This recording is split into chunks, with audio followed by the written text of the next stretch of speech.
Good evening if you're coming to me from Australia. I think it's evening or close enough.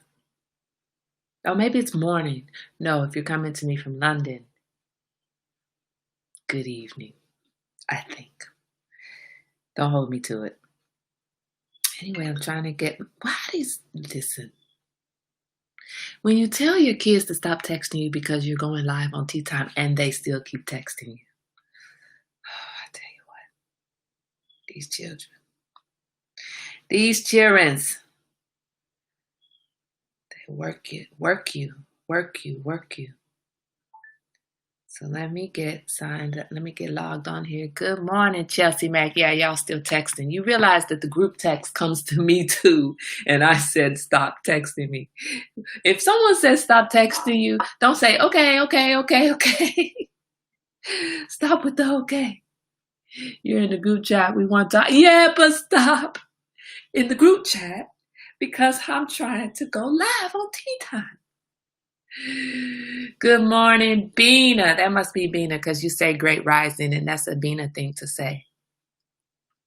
So I think that must be Bina. Good morning, Janice Gonzalez. Oh, that's Suli. It's a Bina and Suli thing to say. Good morning, Suli. Good morning. I was chatting with my son this morning. He told me he got up to go to work early. Now, this is the one who can't join us at the tea time table. Good morning, mother, who can't join us at the tea time table because he's busy. He's working. We're going back and forth. And I'm like, well, you got up early for work. You didn't have to work today. Great. You can come to the table. He's like, well, I got this and this and this and this and this to do. He's like, well, you want me to come to watch. Good morning, Tobiah. He's like, you want me to come to watch for your readership, for your views, right? And I'm like, no, I want you to come. I want you to come so that I can brag about my son being at the table with me too. This boy gonna come back talking about you need to up your your views so you got something to really brag about. It's our own children that do us in. Don't be bragging about me. Get you some more views, mama. That's something to brag about. I got you. I understand. So Steve, my kids suffered from the blackout yesterday. They were not happy about that. They had the blackout. In Marin, there was a blackout. Did you have blackout too, Suli? I mean, not Suli, Steve? So, I'm going to, oh, it must have just missed you. So, remember yesterday we were supposed to talk about Suli's post about something about the kids, forgiving the kids or something like that. Suli, if you remember what it was, please just remind me of the exact words, but I don't remember the exact words. But about forgiveness, basically allowing for mistakes to happen so that and not beating people up for the mistakes that they make so that they can then come back to you and know that it's okay to come to you even though they've made a mistake or when they haven't, when they're not doing right, haven't done right, have made a mistake, that they still have you to come to. That's what we were supposed to talk about yesterday, but we got off on sharing in the joy of Chelsea Welsie and her experience at the ER and her anxiety. And I want to, because somebody else asked me about me laughing at my baby. Well, I was talking about it with somebody else. I just want to clarify. That's my Chelsea Welsie. And I was not laughing at her being sick. You have to know Chelsea. And you have to know that Chelsea has a very hard time lying, right? Which is good. You shouldn't be comfortable lying. But I was cracking up because had that been Christian and I said, you need to go over exaggerate, that boy would have been on point, had it all ready. Doctor, my arm is falling off. Well, sir, I see it's still attached. Yes, but I can't feel this arm. He'd be having his arm like hanging there and he'd swear he can't feel it. And the doctor would be able to stick a needle in it and he would swear he did not feel that needle. The boy's muscle might not even flinch. He's so good. But my Chelsea, she would say, doctor, my arm is falling off. And the doctor would say, well, ma'am, it's still attached. And Chelsea would say, yeah, you're right. Okay, never mind. So Chelsea panicked because she can't lie. She can't exaggerate her how she's feeling. So as soon as someone says, "How are you? What are you here for?" she panics because she can't lie. And that's what's so comical to me. You go, because I would have had my lie on point. Christian would have had his lie on point. HM would have had his lie on point. Now you would have to explain to him how to lie, but he would have probably been able to do it. Actually, probably he wouldn't have been able to either. Christian, Chelsea, and ATN, they the truth tellers in the family. Anyway, that's what I was laughing at. Not at my baby being sick. Laughing at my baby's fear of not telling the truth, which means I did my job right. That's all I'm saying. Okay, so today's title is Raising Them, Raising Us. Raising them, raising us. When Christian was a baby, Christian started right when he started going through potty training, right? I was old school. I didn't know any other way to be other than how I was at that time, right? How I had witnessed people around. Yeah, we're gonna celebrate this. She likes criminal DNA, right? That's my precious. That's why it's so funny though, because the rest of us would be lying up a storm, and Chelsea would be like, I can't tell a lie. Anyway, when Christian was potty training, if he peed on himself, he got a spanking, because that's what I knew. You know, your baby, you pee on yourself, you get a spanking. One day, Christian peed on himself and he went and hid.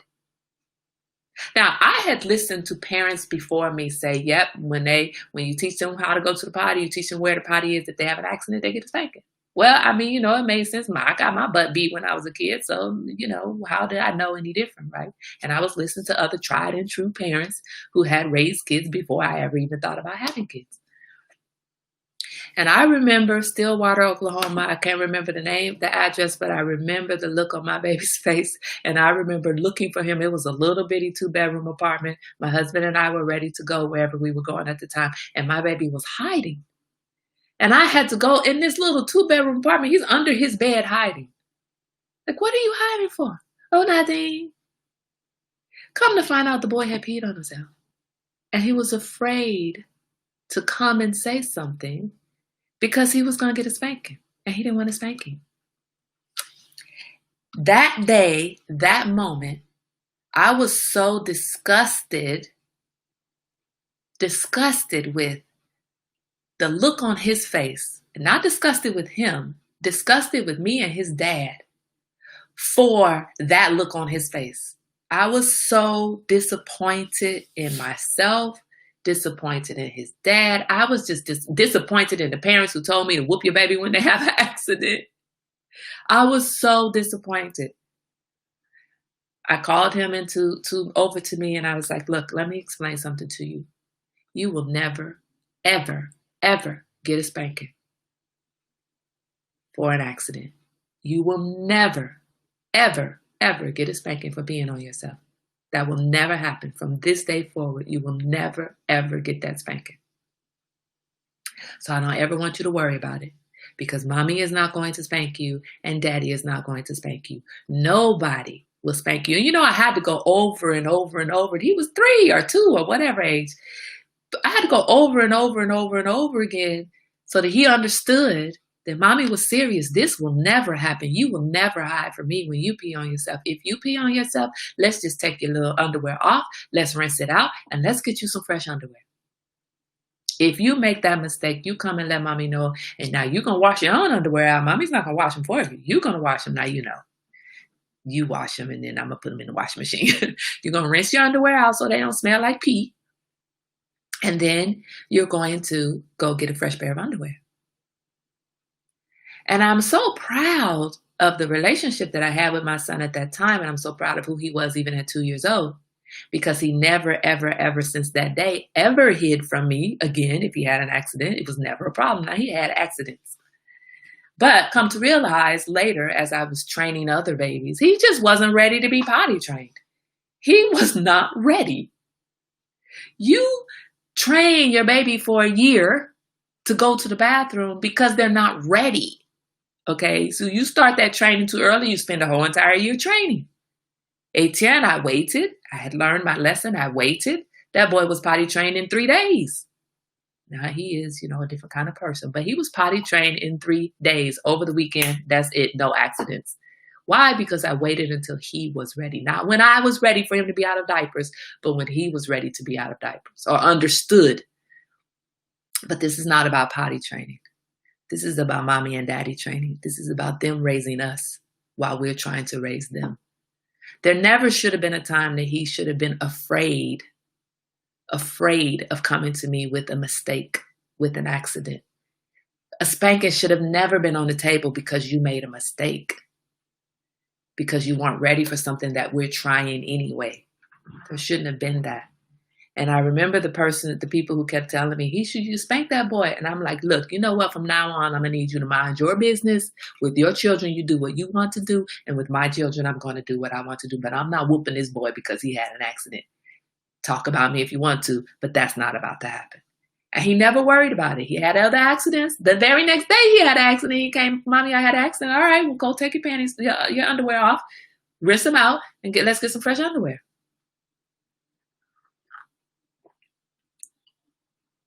I agree. Z potty trained himself. Yeah. That you did because you're just a child. That your reaction is normal for a child.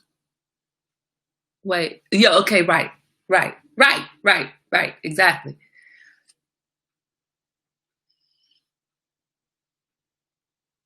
Later on, I remember I would get in trouble for things that I did. If I dropped a bowl, if I broke a dish, if I spilled milk, don't cry over spilled milk, right?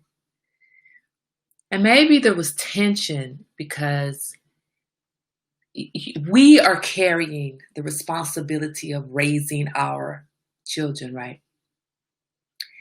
We as single parents or married parents, I was married at the time. I can't blame that on single parenthood. I was married, right? This wasn't a single parent moment.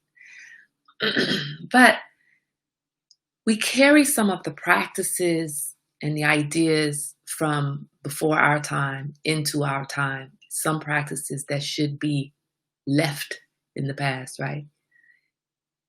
Yes, we are expecting our kids to pop out of us fully emotionally intelligent. And we take it as an affront to us when they don't act or do the way that we expect them to. It's an affront to me, and our kids, look, the other day, this boy got up and went into the bathroom to go to the bathroom. Of course, that's what he does in the bathroom, right? Other than hang out. And he was in there for like 15 minutes.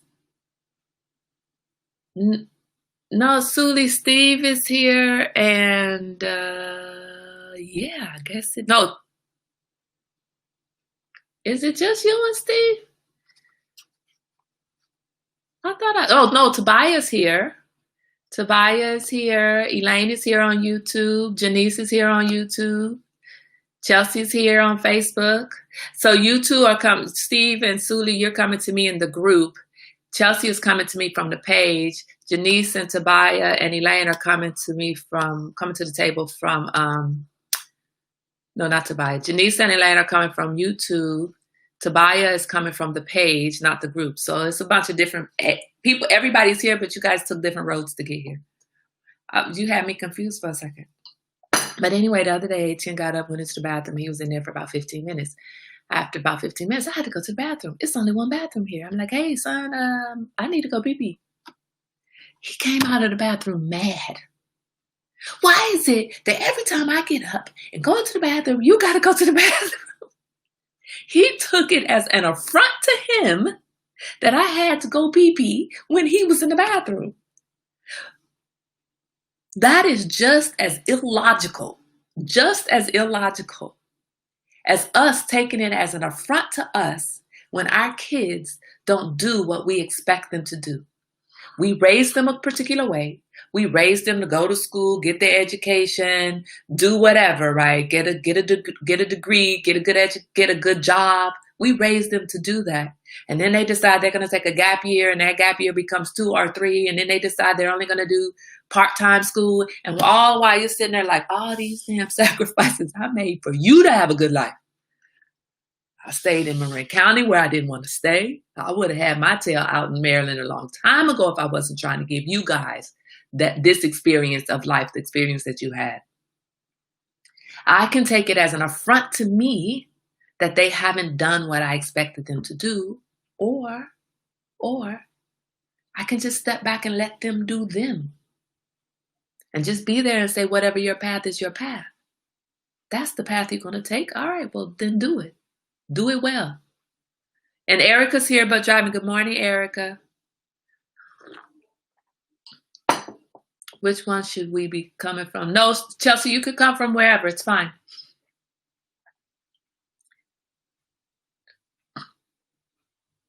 If we can agree that they have different personalities, why can we not expect that they will have different responses to normal life situations? Right. Right. Why is it, good morning, Bernadette, why is it that we get so bothered? And then, my thoughts on this were all over the place this morning. I was thinking about my mom saying that she didn't beat us when we were kids. I'm like, yes, you did. You beat us.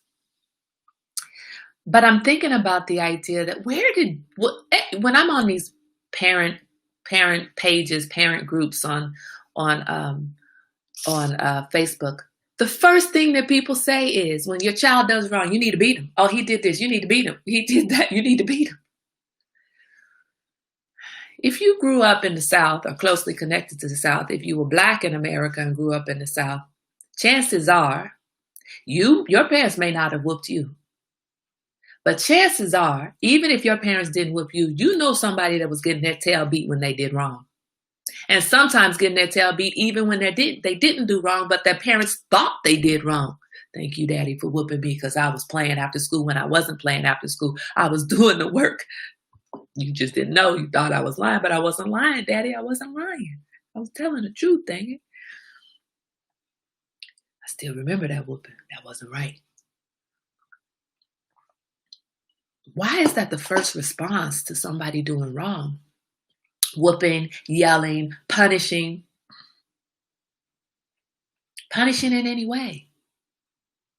Why is it when someone does something that is wrong, according to you, according to Kai's rule book, or Suli or Bernadette or Chelsea or Erica's rule book, according to your rule book, or Elaine or whoever, according to your rule book, it's not right. But why you got to rip somebody apart? And then if you rip them apart today because they did something you didn't agree with, well, what's going to happen tomorrow when you want to have a conversation with this person? Are they going to want to talk to you? So in preparation for this talk, I started reading up on forgiving our children. But let me be clear, this is not just about children.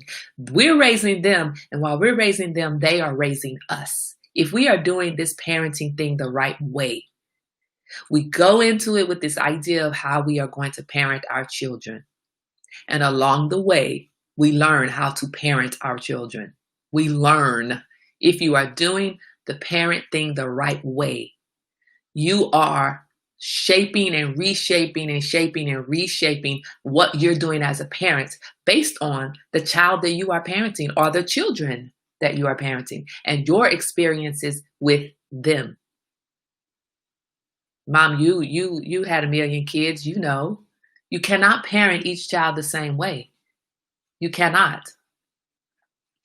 Did I read that quote to you guys? I don't think I read the quote to you guys because it was another day that I had an idea of having one conversation and it went off in another direction.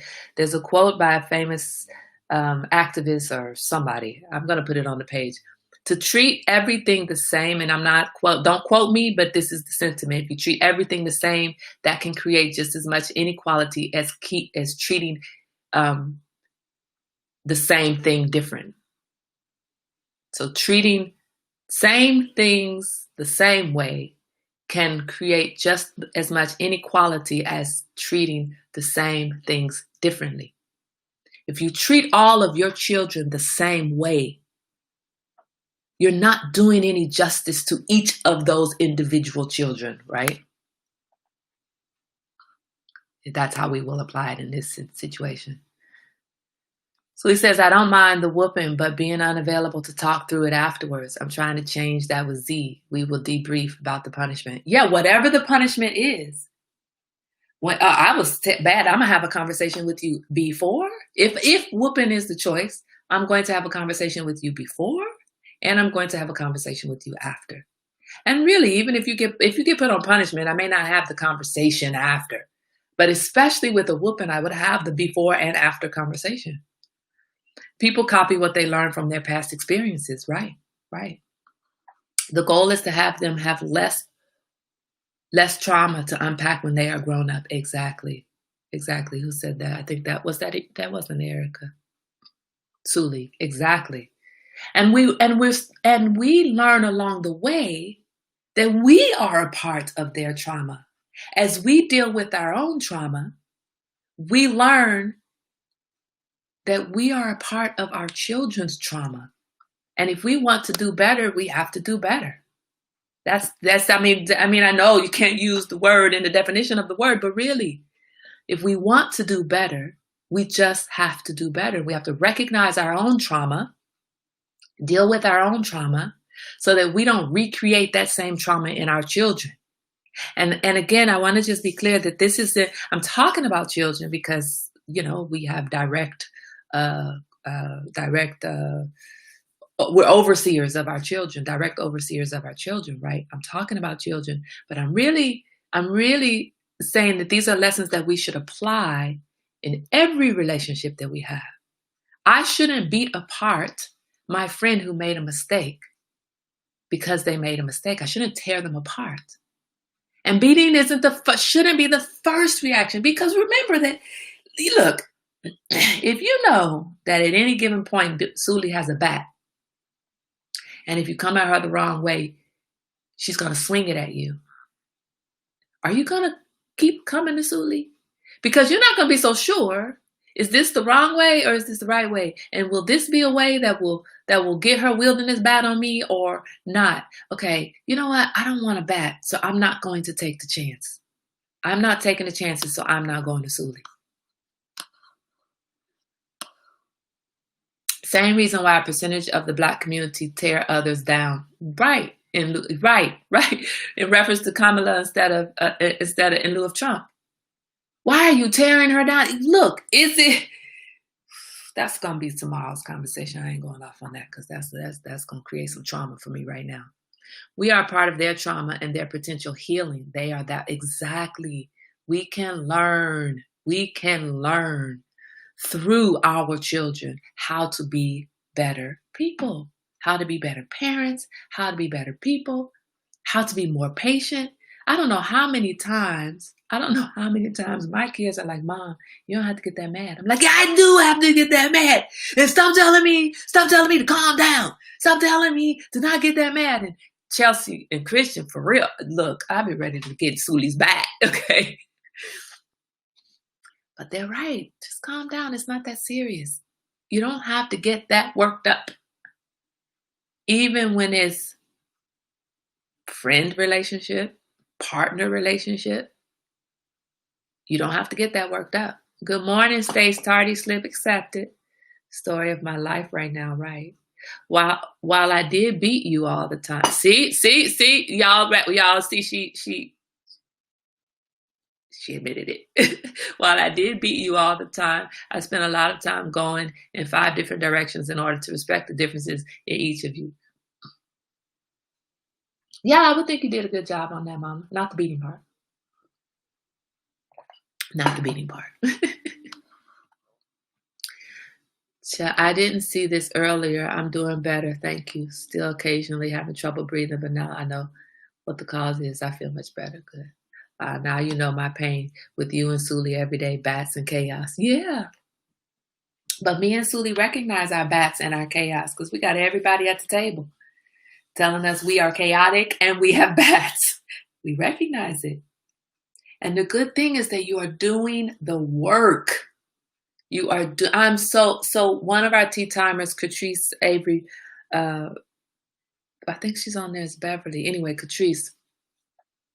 She's starting a page, Colorblind by Noni. You should go to her page, like her page, and check her out on Etsy, Colorblind Creations by Noni. During COVID, a lot of us have transformed.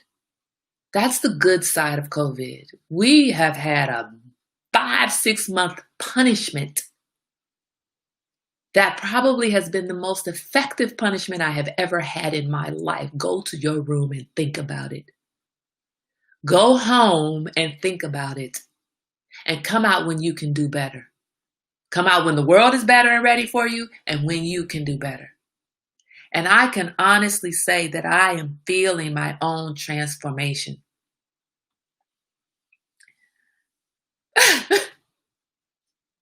Hold on. Sully, you said your last date. Me, I'm sweet him. I don't believe you. Yeah. But did you show him your cup? No, see, it says it right here. I don't even say that word. I don't even try.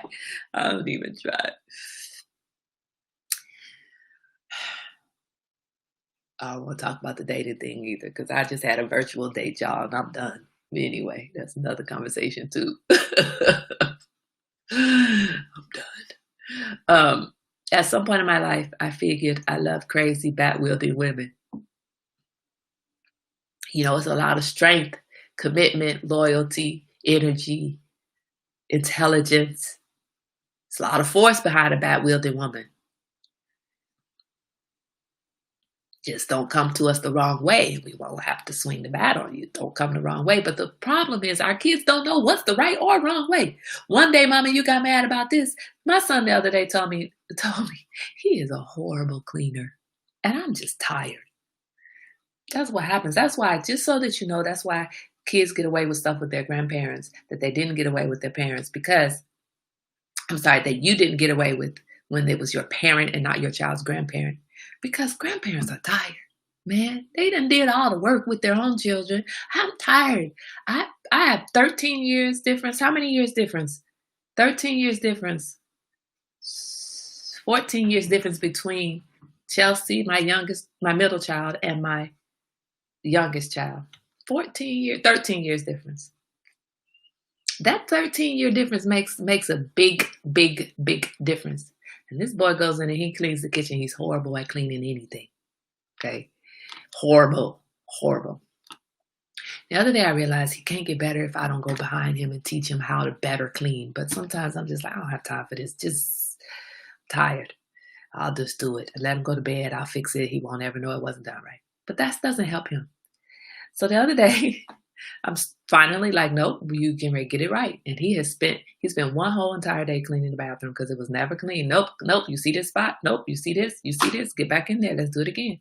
Now this will be the second day on the kitchen, really thoroughly cleaning the refrigerator, cleaning. You and I got to clean the outside of the drawers too. Yes, son, you got to clean the whole dang thing. But he said to me the other day, he's like, Mom, it's not fair because one day you don't say anything. This is how I clean all the time. You don't say anything. Now all of a sudden you're saying it's not done right. And I realized that my lack of consistency has created a problem for him. If I don't stop to teach him along the way, he thinks he's doing right. And then when I come in like, yeah, but for real, this has not been right all this time. He's like, well, why haven't you told me? This isn't fair. I thought I was meeting your standard. All this time I haven't been meeting your standard, but you never told me. How can I meet a standard that I don't understand? And how can I get mad at him for not meeting the standard when I haven't taught him the standard? How can I get mad that you dropped my bowl, that you dropped my stuff out of the refrigerator? You didn't try to do it. It was not an affront to me. You didn't throw the dishes down on the floor because you're not mad at Mama. So as I was preparing for this talk, I went online to search up forgiving. I started this story earlier and then I didn't get to it, but I went online to search up forgiving our children. And the first thing that was on there was talking about how little Johnny is in the store throwing a tantrum, and we have to teach our kids, we have to teach our children empathy. Okay, I'm down with that. We teach the children empathy. Okay, fine. But the example was that little Johnny is in the store and he's throwing a tantrum and he picks up a can of tuna and he chucks it at his mom and he hits his mom in the face. And the mom is supposed to let little Johnny know that hurt. And as my first thought this morning was, why are we always beating our kids? And then as soon as little Johnny, I read the story about little Johnny throwing the can of tuna at his mama. Oh, I'm like, yeah, he need to be beat. There is no, you hurt mommy. No, man, throw a can of tuna at me. I'm going to throw one right back at you. That's what we're going to do. Smack me in my face. I'm going to smack you right back in your face. Bite me. I'm going to bite you back. You need to understand how it feels. And I'm not saying it's right. But my children learn very early, don't bite their mama because they got bitten right back. Don't hit your mama. Okay, I'll tell you what. You teach them early, don't hit your mama. I'm not beating them. I still don't agree with beating them. But little Johnny, you hit me and I'm going to hit you back. Because that's what we learned in my household. You want to hit? Fine. Yeah, exactly. Little Johnny will be dead, right?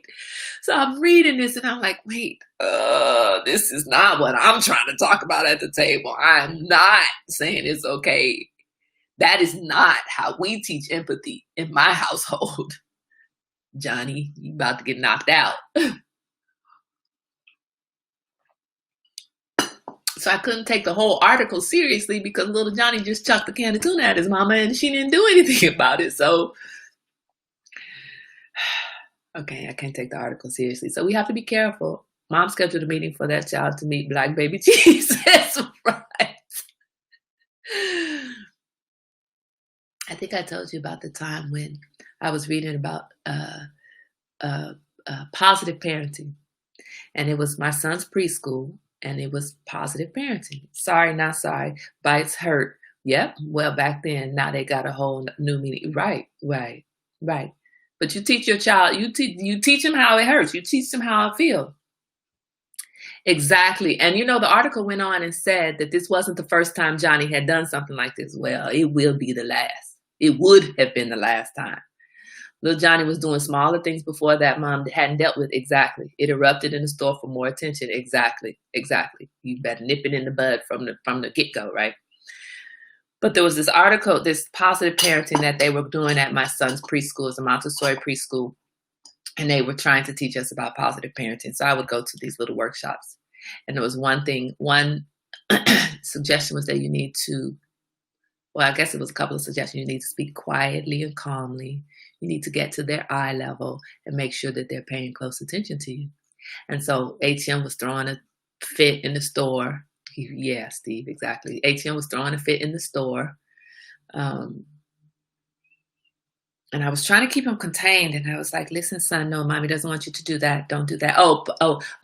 You're supposed to also model good behavior, get close, get down on their eye level to speak to them quietly, right? So I was modeling good behavior. I'm not standing in line throwing a tantrum. I'm standing in line the way you're supposed to stand in line, right? I'm waiting patiently for my turn to ring up my items. And Etienne is just all over the place. He had to be like 3 years old. He was all over the place, just mentally, just talk, and wanting to go here and wanting to go there. And I'm like, son, this is not what we're going to do. No, Etienne, no, we're not. No, Papa. No, that I used to call him Papa. No, Papa, we're not doing that. No, Papa, we're not doing this. No, not this. No, no, no, no, You know how we start speaking in sounds, right? No, no. This is what I was doing. And finally, I had reached my limit. And I was thinking about this positive parenting. And I got down, I grabbed him by his shirt like this. And I pulled him very close to me. And I said, if you don't stop, I'm going to beat you. Okay? He looked at me like, what? I got down on his eye level. I spoke quietly. And I advised you about to die.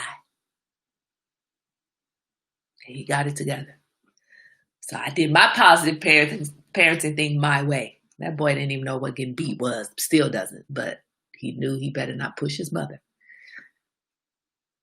There are all kinds of suggestions for how we should raise our children. And again, I'm still stuck on raising because I'm still raising. And some of you are raising grandchildren, right? I need someone where that a tantrum is thrown. I read someone where a tantrum is thrown usually around the adult they feel safe with. It will start at home first. Yeah, that's where we nip it in the bud, right? Taser would straighten a child out. A taser will straighten a child out, literally. That is all. I'm telling you, you grab a little 3-year-old by the chest like, look, little Negro, you about to get killed. All right, I back up. But what about it? What about when it's our partner that makes a mistake? Like brings you a chicken, a BLT with mayonnaise on it. You don't even eat bacon. You don't want any lettuce or tomato. What about that? And you don't eat mayo. What about when it's a partner that makes a mistake?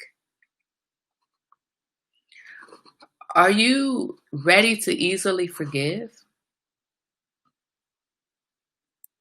He said, I have spoken all my languages to Z. And even when he didn't know what I was saying, but he said, I look like death. Right. It's so funny. If I speak French or Spanish to Etienne, he immediately jumps in line. Even now, to this day, at 12 years old, I can tell him, hey, Etienne, you need to stop. Hey, Etienne, look, no, stop playing. No, stop playing. Stop it. And then if I say, Etienne, ça suffit. He's like, oh, okay. And he goes on. Ça suffit means that's enough. That's enough. And all I have to do is say, ça suffit. That's it. He gets in line, goes and does what he's supposed to do. Sometimes I might have to say, arrête, which means stop. And then sometimes I put it together. But when I start using foreign languages, he's like, oh, mama's pissed. She's losing it. I would generally bring them up to my level, buy their shirt, and give them the look, and no words were needed. See? Yes, Stace, exactly. You look at him. Etienne didn't get the look. He got the look. I gave him the look, but he didn't understand the look until probably just a couple of years ago. And now even when he gets the look, understands what the look is, he still has to add commentary to the look. I'm trying to get him to the point where he doesn't add any commentary. To him, it's a joke. Oh, she's looking at me crazy. Okay. All right. Okay, I'm going to go on. You don't have to tell me you're going to go on. Just go on. But yes, a sandwich. Yes, a sandwich. Yes, Steve, a sandwich. Yes. Now, would it be that way now? I don't know. But I took it as an affront to me. Why can't you give me what you know I need, what you know that I should have? Why are you bringing me something I can't eat? Come on, how many moons need to pass before you understand I can't have the mayonnaise and the bacon? How many moons do we need to go have, When you and Sully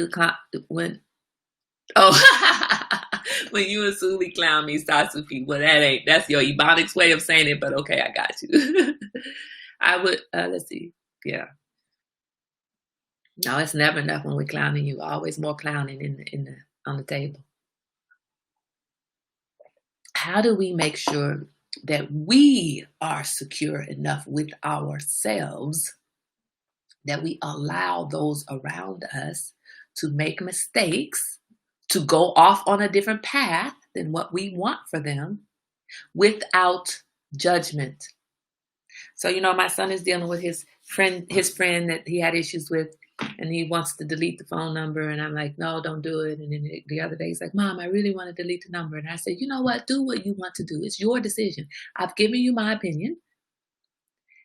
Do what you want to do. But the problem is that when they're so used to you trying to push your opinion, they don't recognize when you really are allowing them to make their own choice. But Mom, what do you really think about it? It doesn't matter what I think about it. I want you to do you. Do what you think is right. Well, my kids they're not used to that. See, this is transformed Kai. This is 5 months in COVID, 6 months at this point in COVID. This is, I've been in my room thinking about it. This is, I've been at my tea time table, getting in touch with myself, getting in touch with understanding life, not just how I see it, but how other people experience it as well. So today's Kai is like, hey, well, what is it that you want to do? What is okay for you? What will you feel right doing? Do that. And I'm just going to be right here. And I'm not going to be mad at you for the decision that you make. It's your decision. It's your life. It's your path. Do it. It's going to take them time to trust. It would take people time to trust that Suli's not going to swing the bat, because this is transformed Suli. I mean, she still has the bat and it's still ready, but this is transformed Suli.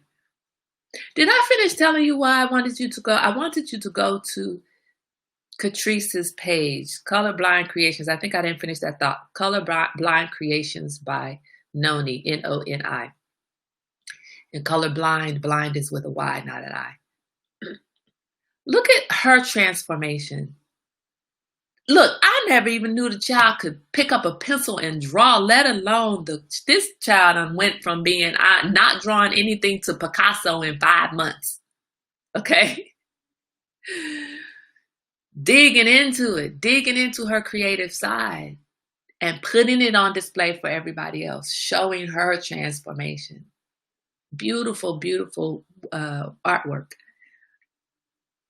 Very nice, on Etsy.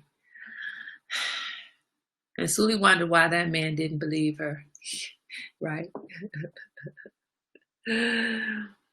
We have all transformed in some way during this time. Did you say pistol? What's a pistol? Did I say pistol? I don't think. No, I said pencil, didn't I? Well, if I said pistol, sometimes I talk too fast. Pencil? I think I said pencil, but maybe not. I'm going to look at it. I'm going to listen later and say, ooh, I did. Pencil. How have you guys transformed? And are you allowing yourself? Are you allowing yourself to be raised while you are raising them? Raising them, raising us. Are you allowing yourself to be reshaped to better understand yourself and to better understand your partner?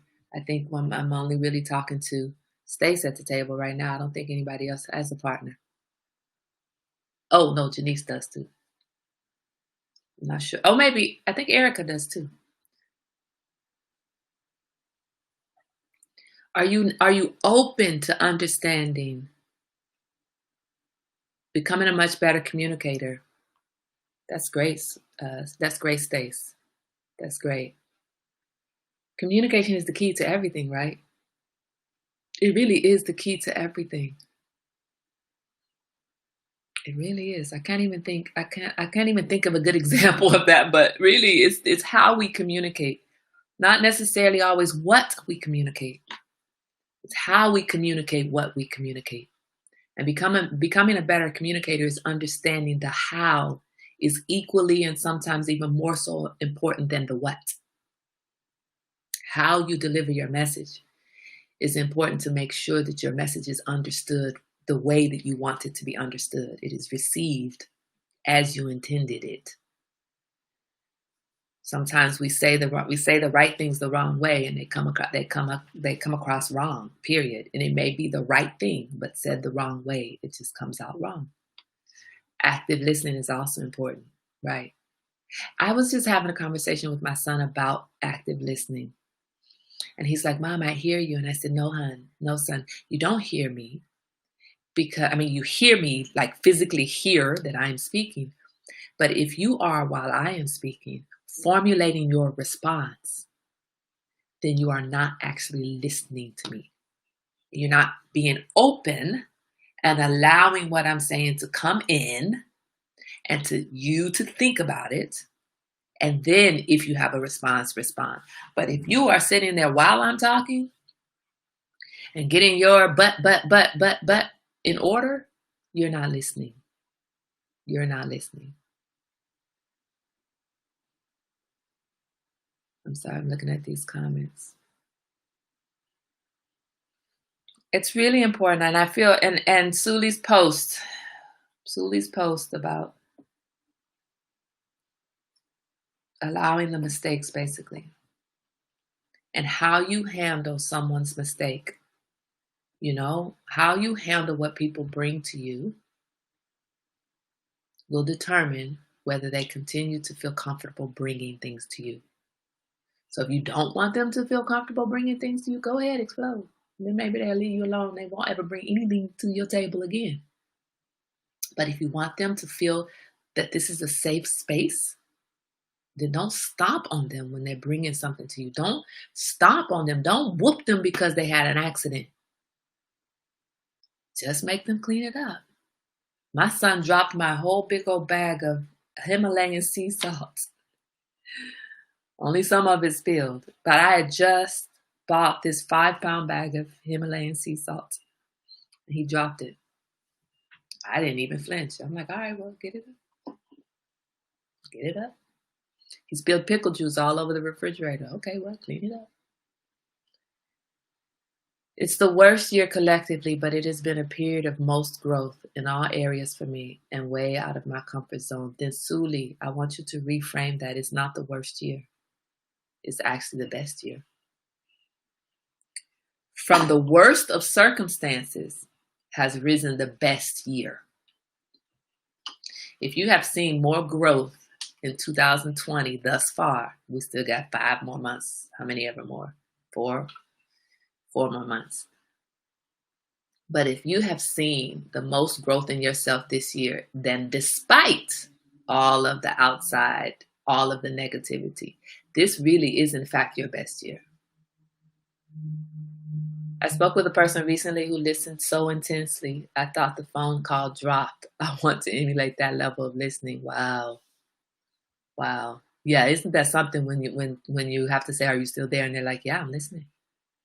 I'm hearing you. I'm processing what you're saying. I'm giving real thought to it. That's powerful. That's powerful.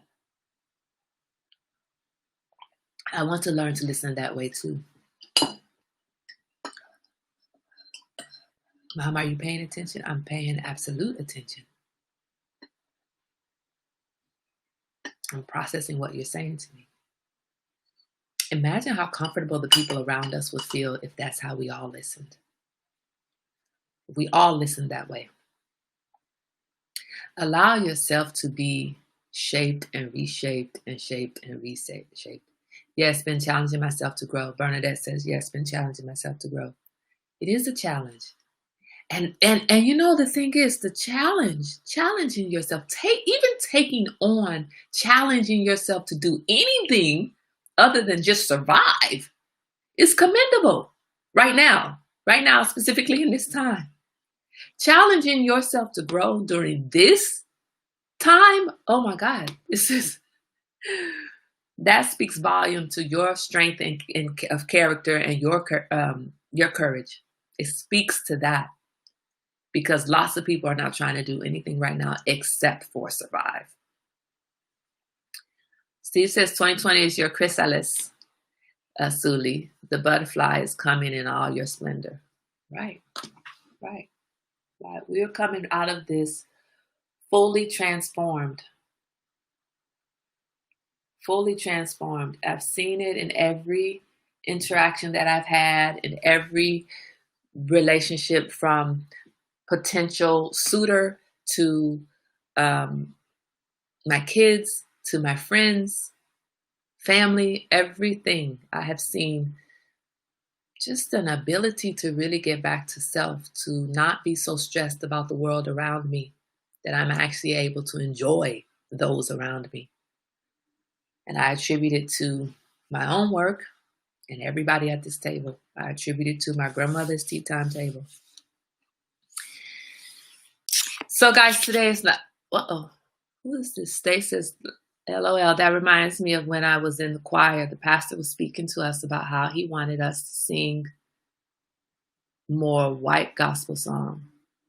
And I was talking to him about it, and he came with his response so fast and off subject. I asked him right there, are you listening or just waiting to talk? Exactly. He then learned to better communicate with me. This dude ain't falling for the pastor rules all crap. Exactly. Exactly. Are you just waiting for me to take a breath so you can get your word in? Are you actually paying attention to what I'm saying? I'm going to want to hear some breathing at least when we talk. Are you even there? I might have you on mute. I might be in the bathroom. You might be on mute, so you may not hear any breathing, but that would be a good thing. Right, Stace. We all have to get out of the habit of wanting to get our say in. Or we don't have to have the last words. You don't have to have the last word. Raising them, raising us. Raising them, raising us. I remember watching my youngest grow up when I finally realized I want to be like you when I grow up. I want to be like Chelsea when I grow up. I'm already like Christian, so I don't need to be like Christian. I'm already like him. I want to be like Chelsea. I want to be like Etienne when I grow up. And I'm still trying. I want to have peace like Chelsea has. I don't understand that child. I raised that precious gem of mine. I did, and I knew it. I knew it when she came out. I knew it when she was inside. I knew it when she came out. I knew it as I raised her that she was precious in a different kind of way. I knew it then. I know it now. I want to be like her when I grow up. I don't know if I'm gonna grow up anytime soon, so we'll see. Allow your children to raise you. Allow your grandchildren to raise you. Allow the youngins in your life to raise you. Don't be so stuck in how you did it generations ago. Don't be so stuck in the way you raised children or the way your parents raised you. Don't be so stuck in how others around you see how you're raising yours. I don't care what you think about me and how I raise my son. I care about not creating trauma for my son. I care about protecting my son.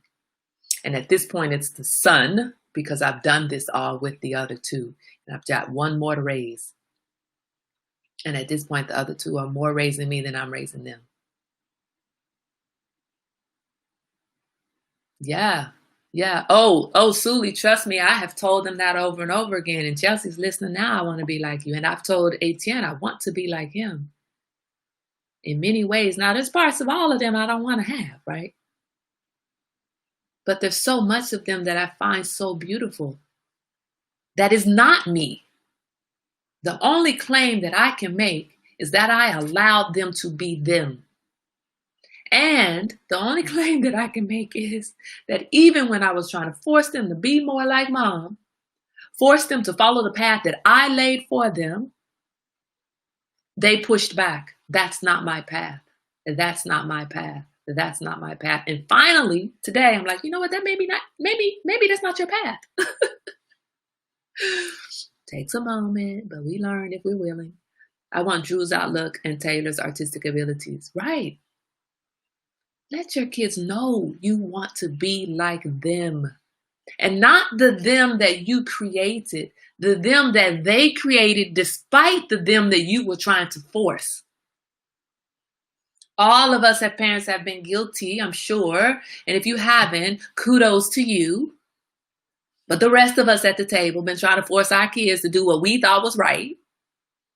They resisted and did what they thought was right. And that's the part of them I want to be like. Now, they still take our lessons. They still have the moral compasses that we created in them, right? We can still take credit for that. And I will.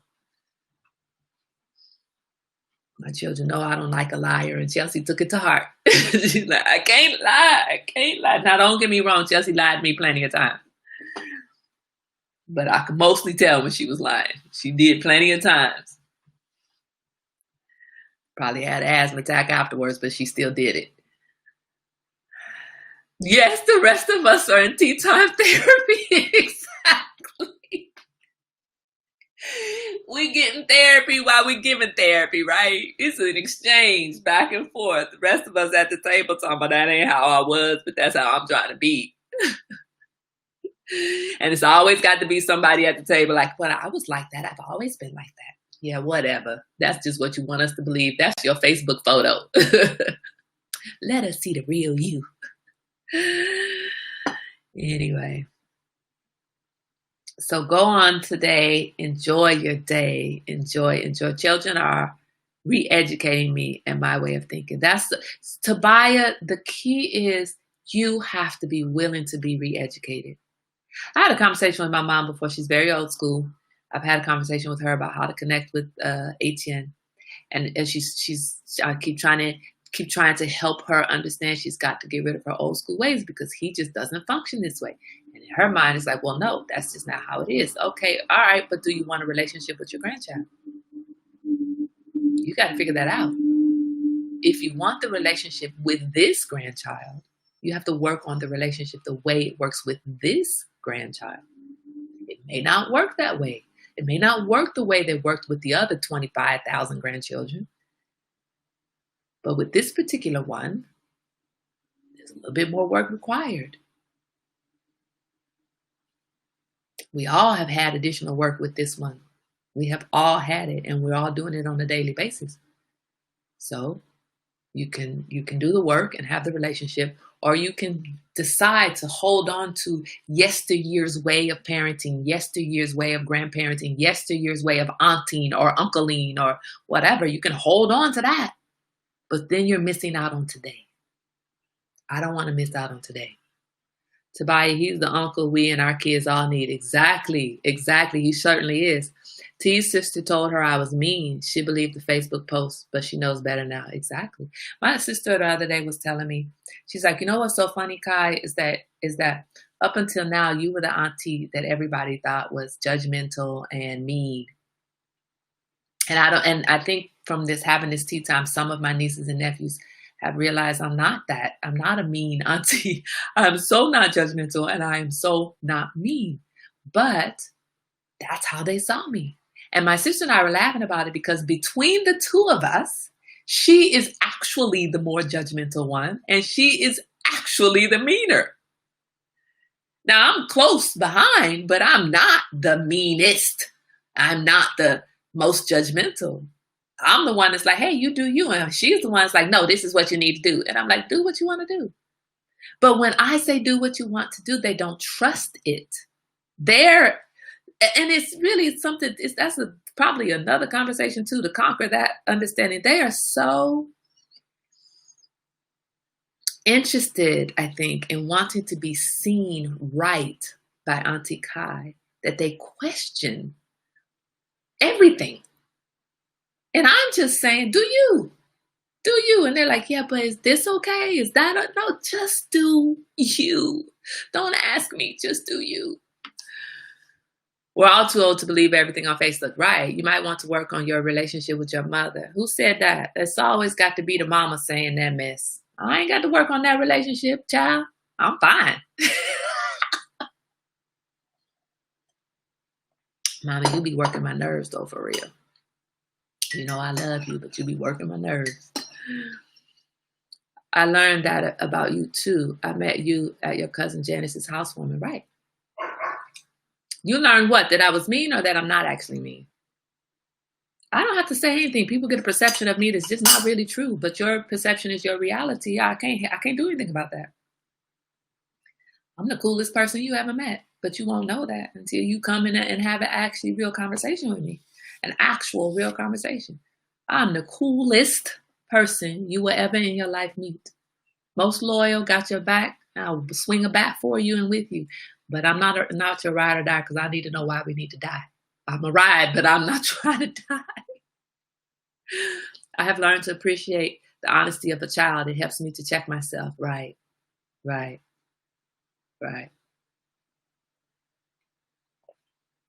So sometimes we need to look at how other people see us and then decide,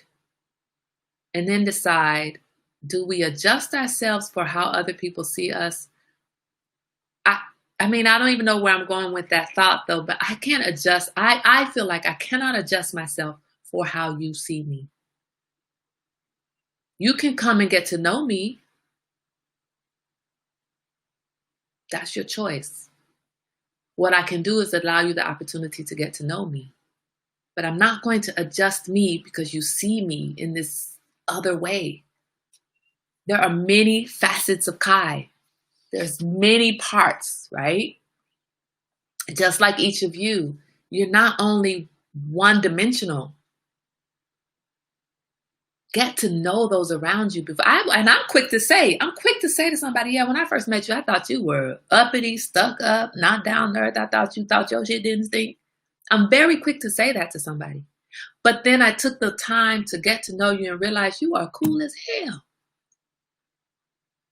And you recognize your own shit stink just like everybody else's shit stinks. Improper English, please. I missed that. What's the improper English? What Kai said, you have to get to know someone to get the sweetness. Right. Yes. Right. Right. Because we're not going to come to the table just being all sweet. Nah, man. We're just going to come to the table being us. The sweetness comes out over time. And then you come to find out I'm the sweetest person you ever know, but you would never say Kai is sweet. Too often perceptions of people are out of line with what we thought. Yeah. How many times have you met somebody and thought one thing about them and then get to know them and realize, oh man, I was so wrong. I don't know how many people. Oh yeah, when they came at you in proper English. Right? Be right back. Got to drop off the car. Okay. All right, Stace. The thing about it is there are so many times that you are wrong in how you see someone. And you have a choice. When you meet someone, you see them a particular way, get to know them, have a few conversations with them. If in a couple of conversations you still have the same idea about that person, okay, fine. Maybe you were right. But I can almost guarantee you that anybody who has had a conversation with me, their understanding of me is very, very, very, very different from what their perception was when they first met me. Probably everybody. Well, does that mean I need to change? No. I don't think so. But maybe somebody here will tell me, yes, I do.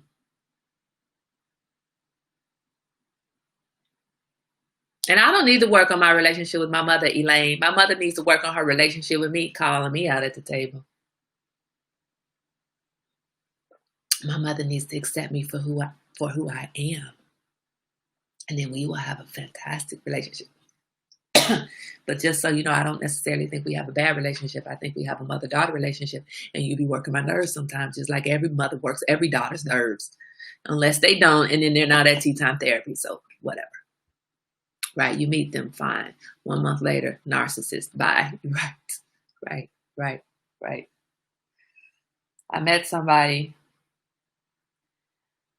and I'm quick to say bye. And I feel so good. And maybe this person, you knew I was special when I was born. That's good. You are special. You're the only one. You're the only one like you. That's right. We need to learn what constructive criticism really is. It's not an attack on you, but we need to learn how to give constructive criticism so that it doesn't come across as an attack. And we need to go back to our conversation on boundaries when we feel attacked by constructive criticism, right? I don't know what that ditto is, Mama, but quit coming to my table with your get your stuff together with your mama. I was getting ready to bring you a Buddha bowl today, but you come to the table talking about I need to work on my relationship. Maybe you ain't getting that Buddha bowl. Better watch how you talk to me. You know I'm the only one that's gonna take care of you when you get too old to take care of yourself. So you might want to be nice to me. I'm gonna have you in a nursing home, and I'm not even gonna highly select that nursing home. I'm just gonna go pick one. Look, take her, whatever. I don't care. Just take her. What is constructive criticism? Do we always need to give it? If you don't like what somebody's doing, do you really need to tell them? Let them do them. Doesn't matter what you like. It matters what they like. Do you like it? If you like it, do it. I don't want to make that decision for you. It's beautiful. You like it? It's beautiful. Steve says Yeah, Steve says, you remind me of that tall, slender girl with pretty lips from my childhood who tell on everybody. You learn later that she cared about our safety and decision making. See? Thank you. Thank you. Exactly. Keeping y'all safe. Got to be the tattletale because y'all out there doing some stupid stuff. Okay? I'm gonna be the one to tell on you. But I'm gonna come to you like, look, I'm about to tell on you. You get it together or I'm about to tell on you. But honestly, Steve, honestly, if I have to be absolute honest, which I try to do, I wouldn't be the one telling on you. I'd be the one let your dumb ass get messed up. Yeah, they stupid. I'm gonna stay right here and let them do their stupid stuff. I was not that girl that told on anybody. I was that girl that let you just do stupid stuff and get screwed up along the way. Like, yeah, y'all dumb. I'm gonna tell you it's dumb, and if you don't listen, that's your own fault. I ain't a snitch, but be stupid if you want to. I'm not gonna stop you. Anyway, guys, it's such a great thing to be able to be at the table and to really explore the thoughts that are all over the place today. And it's just helpful for us to have these conversations on a regular basis. And I'm going to start revisiting some things that we've already talked about. Initially, when we were talking, I come to the table, I try not to really go over again what we already talked about a different day. However, I'm feeling like a boundaries conversation is in order, coming up very soon. Another conversation about getting your finances in order is coming up very soon. Another conversation about self-love and self-care. Another conversation about anxiety. These are not things that we should only talk about one time. That's what I've come to the understanding of. We shouldn't talk about it just one time. These are things that we need to put into practice, that we need to keep reminding ourselves of over and over and over and over again. Because we don't want our growth to be stymied at any point. We want to continue to grow.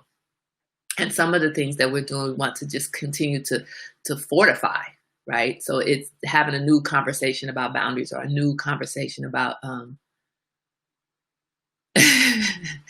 sorry. I know I was trying to give you and Sully an island that accommodates y'all's criminal behavior. Me and Sully ain't criminals for real though. We're so anti-criminal, it's ridiculous, but you know what? We gotta do what we gotta do sometimes. Gotta do what you gotta do. Take care of those around you. I will go hard for all of mine.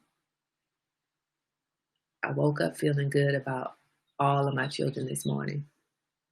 In perfect time for this conversation, for let them make a mistake, especially because that boy got up. He fell asleep on the couch. He was laying on me. I was knitting yesterday. And he decided with his big old monstrous self to come over and lay on me. Okay, that's what you need. That's fine. And he laid on me and we both fell asleep. Well, he didn't get his kitchen clean. And I woke him up. I don't even know what time it was. I woke him up. I'm like, son, get up, go get your kitchen clean. Kitchen cleaned. And he got up and went into the kitchen. He came out, almost immediately walked out of the kitchen. I said, what are you doing? I don't know what he said. He mumbled something. I thought he was mumbling that he was going to the bathroom. And an hour later, he's still in the bathroom. I'm like, did he fall asleep on the toilet? I looked up, and that boy is in his bed, sleeping. And I got up and went and looked in the kitchen. He hadn't cleaned up anything. He had literally walked in, turned around, and walked out. He had not touched a thing. I had two choices.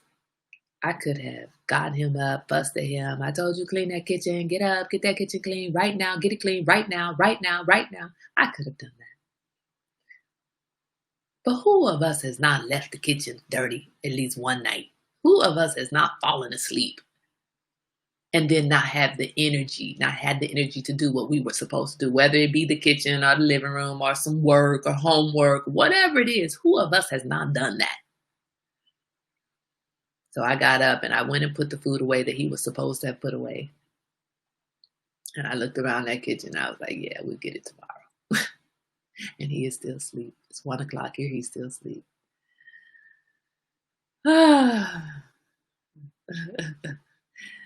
Let them have their mistakes. They are human. We are teaching our kids empathy by that. That's what we're teaching them, empathy, by saying, hey, I understand you were really tired yesterday. So that's fine, but just get up and get the kitchen. We are not teaching our kids empathy by allowing them to chuck a can of tuna at us and just tell them, oh my God, that hurt. No, that's not the empathy we're trying to teach our kids. We are showing our children grace so that they show themselves grace and that they show us grace. And by showing them grace, we are allowing ourselves to show ourselves grace. And we are showing our partners grace and those in our friends grace. We are just being better people. That's what we're doing. And my kitchen is dirty, but I'm a better person. All that matters. Anyway, thank you guys for joining me at the table today. I'm about to get up and go help get this kitchen in order, get my house in order, clean some stuff up. I have some more knitting to do. I've got to figure out, I'm taking this trip to Michigan. I've got to figure it all out. I'm nervous about going, but I do need to go. And so, I got to figure it out. I'm trying to figure out where am I going to stay? What kind of activities that we're going to do? How can I plan these activities such that minding the pandemic that we're in right now, like this is heavy on my mind right now. Anyway, if you haven't ordered your canvases, your paint kits for the paint night that's going to be on September 19th, get that done. Take a look at Colorblind by Noni, and I really appreciate. She also gave me a shout out on her page, and I really appreciate the shout out that she gave because, Catrice was at our table at the very beginning. She doesn't come to the table every day, but she knows about the table and she respects the table, appreciates the table, and fully supports all of our transitions at the table. And I just think that's so important. You don't have to come to the table every day, but you know the table is here and you respect the community that is being built. And you are, whether you show up at this table every day or not, if you've ever shown up, you're part of this community and you can come in and out and do your part, play your part in this community as it is comfortable for you. That's what we do here. I'm not forcing you to sit at this table and have tea with me. I mean, you'll be better served if you do, but I'm not going to force you to do it. But I do appreciate you. I especially appreciate the people who go out and come back in and go out and come back in. I appreciate that you have allowed me to touch you the way that I have touched you, the way that I see that I have touched you by how you keep showing up and showing out and how you show out on Facebook, sharing the feed, talking about it. I really appreciate Susanna Ziegler, because she doesn't come on to the table with us most of the time. She comes on and watches afterwards, but she watches every day. I just to know that I'm touching you in that way is really heartwarming for me. So I want to thank you guys.